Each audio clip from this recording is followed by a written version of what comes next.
500 years ago, there were people on both sides of the Atlantic Ocean, but neither knew about the other.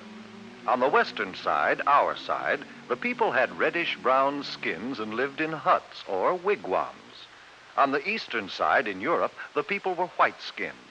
They had learned how to build houses and large sailing ships, but they still didn't know much about the rest of the world. In fact, most of them believed the Earth was flat. Then one day, a mapmaker named Christopher Columbus had an idea. Do you know what? I think the world isn't flat at all. I think it's round like a ball. Did you hear what he said? Did you hear what he said? He said that the world is round. Oh, He's crazy.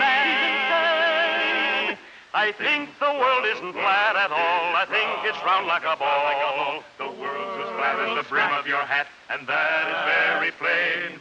I know that I'm right. Oh, I know that I'm right when I say that the world is round. Oh, I'm right. I'm right. My thinking is sound, and I'll prove the world's round. It won't take very long. But it did take long, 7 long years, before Columbus could convince a king or a queen to let him try out his idea. Then Queen Isabella of Spain agreed to supply the ships and men for his trip. I will discover a shortcut to India and bring back some of the great wealth I find there. And I can do it, for I know the world is round.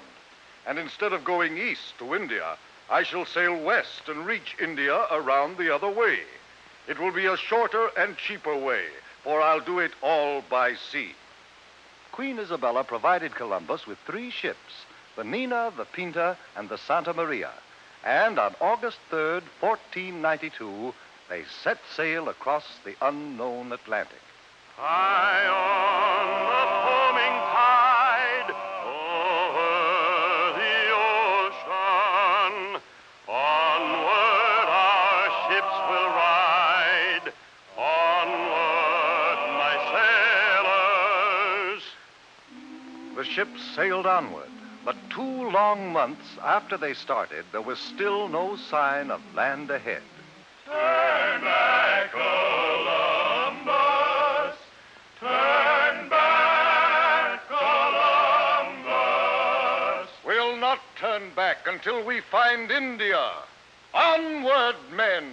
By October 10th, the sailors and the crew were ready to take matters into their own hands. If Columbus won't do as we ask, we'll put him in chains. And we'll turn the ships around ourselves. Wait, have you heard?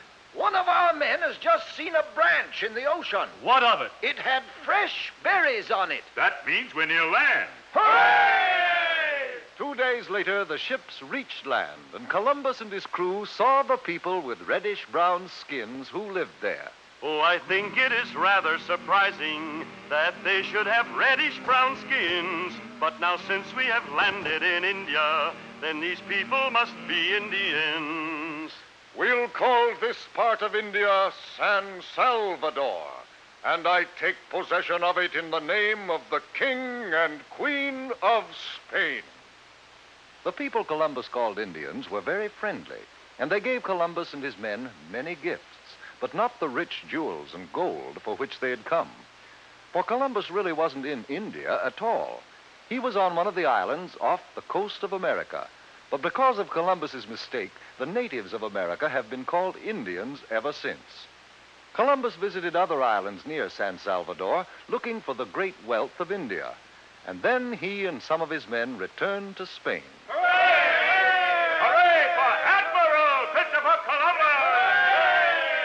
Columbus had no trouble getting ships and men for his second voyage, but he still hadn't the slightest idea that he was headed for the vast continent of America, and that he would have had to cross it and sail over the Pacific Ocean before he could reach India by traveling west. The men of Europe were no longer afraid of the ocean. Columbus made 2 more voyages, and other explorers followed. But each year on October 12th, we celebrate Columbus Day, the anniversary of that day in 1492, when Columbus first sighted the land of the New World, America.